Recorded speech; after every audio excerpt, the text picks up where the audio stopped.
Hello friends, I am Dr. Randeep Singh, medical oncologist, cancer specialist, heading the department at Narayana Super Speciality Hospital, Gurugram. Friends, today we will talk about a COVID vaccine for cancer patients, and believe me, in last 6 months, this has been the commonest question asked to me that we have suffered from cancer or we are undergoing an active cancer treatment, and can we undergo COVID vaccination? And the plain simple answer is yes. We all know that in our country we have three types of vaccines: Covishield, Covaxin and Sputnik, which will be recently launched even in Delhi. All the three vaccines cancer patients are eligible to undergo all the three vaccines, and it is very difficult to prefer one vaccine over the other. Now, the second thing the thought which comes to the mind or we discuss is that all these vaccines, whether they are safe for cancer patients. If we talk about scientific data, all the clinical trials and experiments which have been conducted, very few cancer patients were included in these trials. But yes, if we talk about the recommendations about all the oncological societies across the world, and all these societies do endorse that cancer patients are immunosuppressed and they are at a higher risk of suffering from complication if they contract COVID-19 infection, and thus we shall get our patients vaccinated at or on priority. Now, there are different treatments when a cancer patient may be on surgery, or it may be the patient may be undergoing radiotherapy or chemotherapy. Now, for surgery, generally we recommend that a vaccine should be done at least 2 weeks before surgery.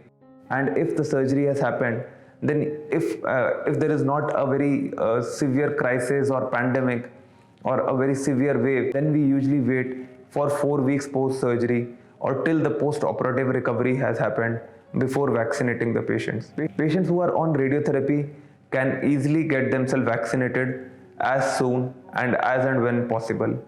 Coming to chemotherapy, again, we can get the vaccine anytime, but usually I recommend that we keep a gap of 2 to 3 days between the sitting of or the cycle of chemotherapy and the dose of vaccination, because whenever we take vaccine there can be some side effects, and on the day of chemotherapy if you have fever, then it becomes difficult to decide whether we can go ahead with the treatment or whether the fever is because of infection or other reasons. There are few treatments in medical oncology where we strongly recommend to defer or delay the vaccination for 3 months, and among these, someone who has undergone a bone marrow transplant, whether it is an autologous or allogenic transplant, then we recommend to keep a gap of 3 months. Similarly, there is a therapy called CAR T-cell therapy, which has been recently started in India, and if you have undergone a CAR T-cell therapy, then you have to keep a gap of 3 months from the vaccination. Many patients are on immunotherapy and target therapies, and they can also undergo vaccination as soon as possible. There is one drug called rituximab, which causes depletion of the lymphocytes as well as interferes with the immunity. And if again you don't have a very high chances of contracting COVID, then we try to keep a gap of 3 months between the rituximab injection and COVID-19 vaccine. One most important thing we all have to remember that the chances of suffering from side effects of vaccine are same as compared to normal population.